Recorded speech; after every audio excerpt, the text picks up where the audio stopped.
Kapag ayaw na sa atin, hayaan na lang natin. Kapag gusto na niyang umalis, hayaan mo nang umalis. Kapag gusto na niyang bitawan ka, hayaan mo na lang siyang mawala. Oo, alam ko mahirap kasi mahal mo pa. Pero hindi mo ba naisip na mas mahihirapan ka pa kapag pinagpilitan mo yung sarili mo sa taong ayaw naman na?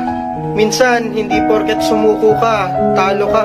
Minsan, sumusuko tayo kasi alam natin yun ang tama. Mali naman na kasing ipagsiksikan pa yung sarili mo sa taong pilit kang tinutulak papalayo.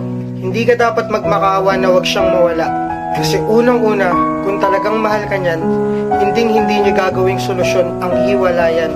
Kaya ikaw, kung alam mong isa mo na lang lumalaban para sa relasyong akala mo'y walang hangganan, kung alam mong ikaw na lang yung nagmamahal sa inyong dalawa, huwag mo lang hayaan yung sarili mo na magmukha pang tanga.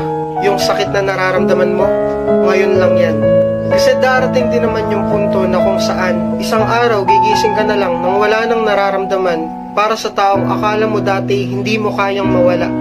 Kaya kung ayaw na niya, sumuko ka na. Hayaan mo na lang siyang sumaya sa paraang masasaktan ka ng sobra. At ngayon, nandyan ka na.